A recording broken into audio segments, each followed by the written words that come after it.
Alright, quick little video in my mess of a basement here. Along this wall used to be where I had my old layout, and I have obviously torn that down. Insert photos of the teardown here. And then this is my new layout. Right, so this whole wall is about 21 feet from that corner all the way to that corner, where the old layout was about 10 feet from there to there.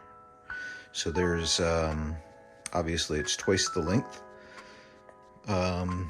but this is not all. What it's going to do is it's actually going to wrap the corner and go into this closet here, and there's going to be a helix, and then go down to this second level here, right here, and end up all the way back there. And then all under here, obviously with my mess and all that sort of stuff, is going to be storage, just like what I've got. But for right now, you know, this is where I've got to tie in some supports heading this way for the, you know, the deck there. But as you can see, I've got my small yard here. I've got this one, maybe I'll do it this way. This one right here is the main line, and then we've got 1, 2, and 3 classification lines, and then this is an industry back here, and that goes back into a storage track that I'll show you. And this track ends up needing to be, it'll get tied in over here. But right here, and I'll lift you up here, this switch and that switch are the two main switches for classification, right? And then we've got a double track here for a runaround, and then a lead, and those will wrap around this way and head back towards the helix once that's installed. But for right now, I've got all this sort of laid out. This notch here is, let me step back. This notch here is where this TV is going to sit, and the back of the TV is going to poke up by a few inches and create a warehouse, because this track here is a construction materials transload facility. We've got center beams. There's enough space for like 3 or 4 center beams to be offloaded here, and then box cars to be unloaded into the backside of the warehouse. This whole area up here is loosely based on the Riverside transload facility outside of Bellows Falls on the Vermont Rail. The industries that are roughly similar are this construction materials, on the backside here, this fuel industry that turns into a storage track. That's actually fairly prototypical. And then up front here, we've got a salt facility. And then the difference is the salt facility and the construction materials in relation to everything else is flipped. So the salt really should be down there, and the construction materials should be entered in from off of this way and coming down. But obviously for site constraints or my layout constraints or room constraints, I flipped that around. So you can see a couple of Vermont Rail locomotives there. My storage track in the back, right? And then these cabinets, that one and this one, are remnants from my wife and I building an office down here in the basement, and I can step back. She's a teacher. And we built this office for COVID times, right? But so this cabinet and that cabinet, that's where my desk was, and then the train track ran across the back wall there, and her desk was right here. We no longer need those desks. I took one down here, and then the other one is right in there for right now. And that's Walter right down there, that little guy. He's so cute. He's getting a little old though. Might not have him too much longer, which kind of is a bummer. Bud, I'm sorry. I'm talking about you. But so, so we've got the sorting and classification up here. And then that storage track in the back, that's for me to put, to shove the local down on, which this bottom shelf is going to end up being the local. It's going to run in behind the TV, and that's going to run obviously the same length as the top.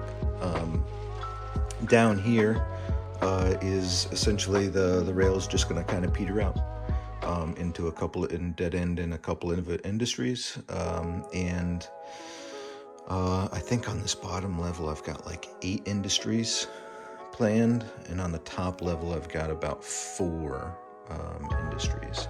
And I can cut in some images here. So this, yeah, if you can see this, that's garbage. But you can see like I'm stub ending into some garbage facilities. This is going to be a chemical facility. We've got a food plant. Because of this visual barrier here, this section is going to be kind of thought of as like a ways away from this over here. But it is in one industrial kind of area. So we've got City Line Distributors here. We've got Johnson Brothers alcohol distributor. And then this was, this area might end up changing a little bit. We've got a local fuel supplier here, like a house heating fuel. And then a small tech company, and then I was thinking of having a rail served water treatment facility over here, and then around the outside of the helix is going to be my interchange track. So essentially what I'm going to do is I'm going to come down here, right, to grab cars off of the interchange, and then bring those all the way back up the helix. And let me slide another piece of paper over here. And then we've got our helix here. And we come out, and then we've got the lead going in, like I was talking about before. And then you've got your classification yard. This over here is the engine facility for Nutmeg. And then we've got a facility here that is for rail car maintenance, and then this right here is what I was talking about with the construction materials transload. We've got a wire manufacturer up here, a fuel supplier, and then salt over here. And then of course I'm beginning to think of my different train numbers and all that sort of stuff. I've got my Riverside local here, and then you know, my local down here. I'm calling this this area down here Northfield, and this can remain as Riverside. But this is a fictitious railroad here in Connecticut, hence the Nutmeg. Let me scooch you down here. Here we go. And there's my Nutmeg locomotive. This is an older GE 6-axle, and I've got a couple of newer GEs back there. This is an old Providence and Worcester, and obviously Conrail over there. But both of these units are 4-axle GEs, 6-axle GE. And I haven't quite figured out how to integrate really the Vermont rail in all of this, because as some of you might know, I started out this channel as Vermont Rail CT, but I have decided to kind of do a little bit more of a freelance, but base everything kind of on prototypical things, right? So like the length of sidings and everything. So like this particular siding here for the Anderson's salt, I'm gonna put my pit right here, right? And from that pit down there is enough room to fit 6 cars. And then from this pit up there, up that way, same 6 cars. So technically we can fit 12 cars along the length of this track, but for being able to maneuver and drop loads, I can shove all of the cars in here and slowly move them out, and empty them right here in the pit, and I don't foul up the yard or anything like that. So you know, there's selective compression like back here in this fuel yard here, or facility. I've only got the ability to put 6 tank cars, you know, but and in the real world, that right there is, I don't know, probably 20 feet long, or 20 cars long or something. And I think they might have actually put in a turnout and doubled it up. I can pull open the Google Maps and check that out for you. I might put it up on screen here. And then this storage track back here that I'm going to use for storing the local cars, you know, as we get cars in and I'm sorting them, you know, whatever needs to run down to the lower level, I can just shove back here for later sorting into the correct, you know, correct placement in the train. And that track will hold 10 cars from this turnout here all the way back to the wall over there. And then this main line where these 2 locomotives are right now, that would theoretically, you know, continue through the wall, but obviously it doesn't, right? It just dead ends right there. But I have enough track length, right, to come out and be able to get back into classification yard here. And let me see if I can show you that. Yeah. So we've got this.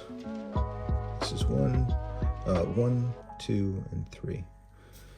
The only thing on this upper layout that's nailed down is the location of the turnouts, and I've got these turnouts functioning, and everything seems to be working just fine as I'm, you know, doing the finger test here, right? Like I can pull on this, and of course I've got to make sure that I'm switched this the correct way over here, and nothing derails or anything. Everything stays lined up, and all of the track here, turnouts and flex track, are all Atlas.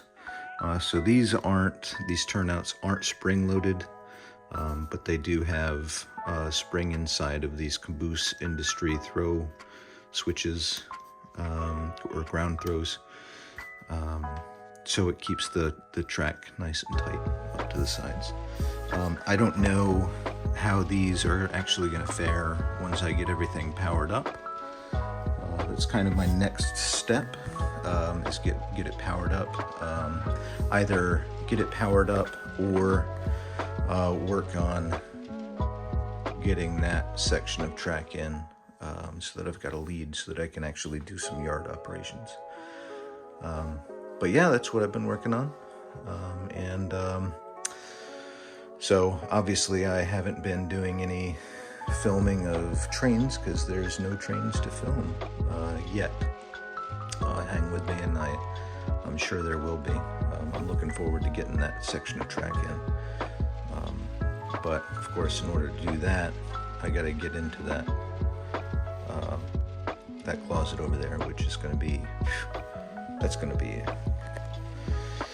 a project in and of its own. So in any case, that's what I've been up to. That's an update here for December. And we will see you in January for an update then. And if I'm able to get trains running, maybe I'll do some switching videos. But for right now, I'm just kind of building this thing out, man. And I'm hoping to have this up and running fairly soon. Because I'm kind of antsy to run some longer trains. Nothing too huge, just like, so each of these sorting tracks will hold 12 cars roughly.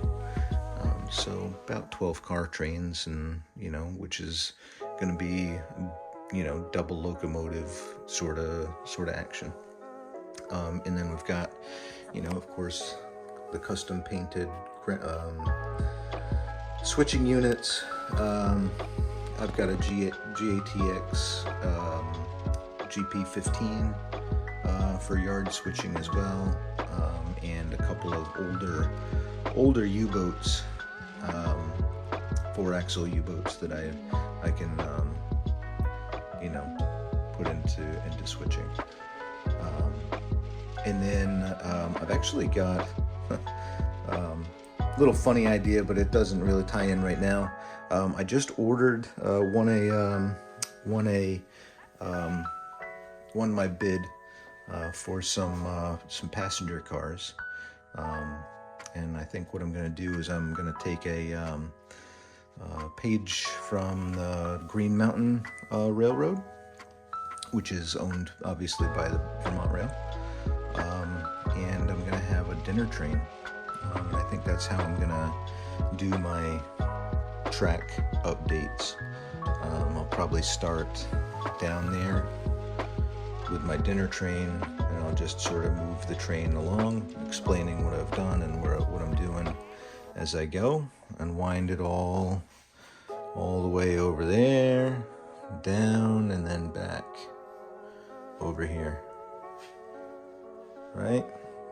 And I think that's the way that I'm thinking of filming my layout updates. So, but I guess this is my first layout update, and I don't have my dinner train running yet. So check back next week. Maybe I'll have half the track running, and then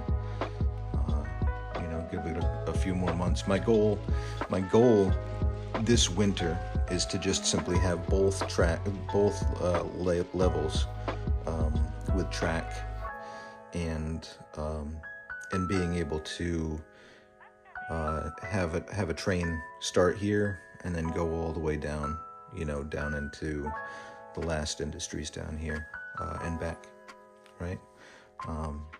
Obviously no scenery or anything yet this year. That'll be probably next year. And the goal behind this whole thing is to, I don't know, have like a 10-year project or something, and it's a sizable project, but I think I've got a fairly decent start. Yeah, that's about it. So check in next month. Thanks for watching. Subscribe if you feel so inclined. No pressure. I'm not in it to make any money or anything like that. I don't have any desire to do that. I'm just kind of a guy running some trains, you know, and that's it. So yeah, check back in a month. Hopefully it's not going to take that long to get this thing running, but we'll see. All right, thanks for watching.